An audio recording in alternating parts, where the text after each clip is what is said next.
जी बिल्कुल, इमाम एसोसिएशन से मौलाना साजिद रशीदी जी हैं। मौलाना रशीदी जी, अश्वनी उपाध्याय का या योगी सरकार का पक्ष ही है कि ये मदरसों के मेक ओवर की जो कोशिश है, ये आधुनिक शिक्षा देना, मदरसों के जरिए क्वालिटी एजुकेशन देना, मेन स्ट्रीम में लाना एक अच्छी पहल है। आपका पक्ष, अगर संडे ऑफ हो रहा है, ड्रेस कोड हो रहा है, ट्रेन टीचर्स पढ़ाएंगे, तो एक अच्छी पहल है, आपको लगता है? मौलाना साजिद रशीदी, आप बोलिए सर। भाई, मेरे भाई, देखिए एक चीज समझ लीजिए, असल में क्या है, आप दो चीजों को मिक्स कर रहे हैं। योगी सरकार जो मेक ओवर करना चाह रही है, उन मदरसों का करना चाह रही है जो एफिलिएटेड मदरसे हैं, जो सरकार से ग्रांट लेते हैं, सरकार के पैसे पर चलते हैं। जिन मदरसों को सरकार ग्रांट देती है, टीचर अपने रखती है, अपना पैसा खर्च करती है, तो सरकार को पूरा अधिकार है उसमें टीचर उसकी मर्जी के हों, उसमें एजुकेशन उसकी मर्जी की हो, उसका मेक ओवर उसकी मर्जी का हो, उसमें बिल्कुल उसका अधिकार है। और उन मदरसों में पहले से ही संडे की छुट्टी होती चली आई है। उन मदरसों में फ्राइडे छुट्टी है ही नहीं। फ्राइडे छुट्टी जो है उन मदरसों में है जो प्राइवेट मदरसे हैं, जो गवर्नमेंट से एफिलेटेड नहीं है। दूसरी बात, ये अभी जो कह रहे हैं अश्वनी उपाध्याय, मेरे भाई, संविधान को अपनी मर्जी के मुताबिक बोलना, अपनी मर्जी के मुताबिक सुनाना, ये कोई अच्छी बात नहीं है, एक अच्छे अधिवक्ता का काम नहीं है। देखिए, हमारा जो रिलीजन है, हम रिलीजन की पढ़ाई तो करेंगे, ये हमारा संवैधानिक अधिकार है। जैसे अभी अमन ने भी बोला, जब हमारा संवैधानिक अधिकार है, तो जब तक ये देश जमहूरी देश है, उस वक्त तक हमारा ये राइट कोई भी नहीं छीन सकता। आप भी नहीं छीन सकते, कोई भी नहीं छीन सकता, कोई सरकार नहीं छीन सकती। हाँ, इसको हिंदू राष्ट्र बना लीजिए, उसके बाद में जो आप करेंगे वो आपकी बात चलेगी।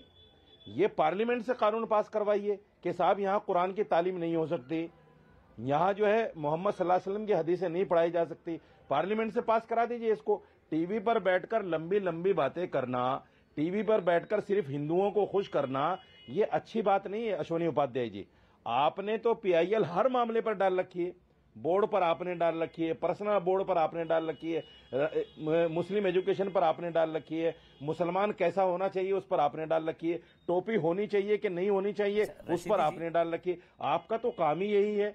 अब सवाल ये है कि कोर्ट जो है उसको तय करेगा। ठीक है, आपने एक सवाल आप सिर्फ यहाँ टीवी पर बैठकर सरकारी अनुदान प्राप्त मदरसों में अगर ये चीज हो रही है तो आप उसके साथ हैं, वो अच्छी चीज है, वो सरकार का हक है, वो कर सकती है, क्योंकि अनुदान मिल रहा है, एड मिल रहा है गवर्नमेंट से। एक मिनट आ रहा हूं, बिल्कुल, ठीक है, एक मिनट।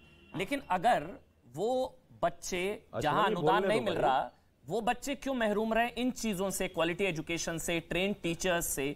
वो चीजें तो उनको भी मिलनी चाहिए ना रशीदी जी। अमन भाई, जो प्राइवेट मदरसे हैं, जो गवर्नमेंट से एड नहीं लेते, गवर्नमेंट उसमें हस्तक्षेप नहीं कर सकती मेरे भाई। हम चाहेंगे टीचर लेना, हम चाहेंगे उसमें दूसरी तालीम देना, तभी तो चाहेगी ना गवर्नमेंट। गवर्नमेंट जबरदस्ती तो नहीं करेगी। ऐसा कोई कानून नहीं है, ऐसा कोई लॉ नहीं है, ऐसा कोई संविधान नहीं है।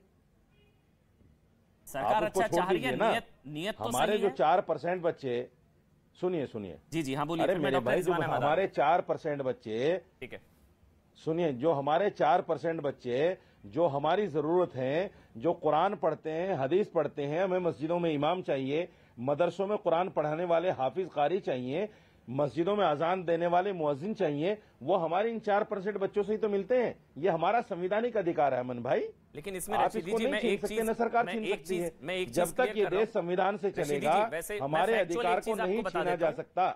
रशीदी, मैं फैक्चुअल एक चीज क्लियर कर देता हूं। जब सर्वे हुआ, 7,500 से 8,000 गैर मान्यता प्राप्त मदरसे सामने आए, गैर मान्यता प्राप्त। फिर हुआ, चाहे सरकारी अनुदान वाले, चाहे जो अनुदान नहीं लेते वो भी, वो रजिस्ट्रेशन कराएंगे। सर्वे के बाद रजिस्ट्रेशन की प्रक्रिया, और जो जो रजिस्ट्रेशन कराएंगे रशीदी जी, उन सब में ये लागू करने का प्रस्ताव है। मैं ये क्लियर कर रहा हूं आपको, ये ऐसा नहीं है कि जो प्राइवेट है उसमें नहीं है, ये सब में लागू करने का प्रस्ताव है। अच्छा, मैं एक मिनट आ रहा हूं। नहीं, मैं सर, आप जानते हैं, अमन भाई, मैं एक मिनट में आगे बढ़ जाऊं। रशीदी जी, आप आगे मुझे ठीक कर दीजिएगा, पैनल बहुत बड़ा है, सोमैया राणा भी जुड़ गई है समाजवादी पार्टी से। पहले डॉक्टर रिजवान अहमद, अच्छा चलिए 30 सेकंड आप बोल दीजिए रशीदी जी। हाँ बोलिए। मेरी भी सरकार से बात हुई है। अच्छा, मेरी भी सरकार से बात हुई है, गलत बातों को कोड मत कीजिए आप। चलिए ठीक है, सरकार का ऐसा कोई इरादा नहीं है कि प्राइवेट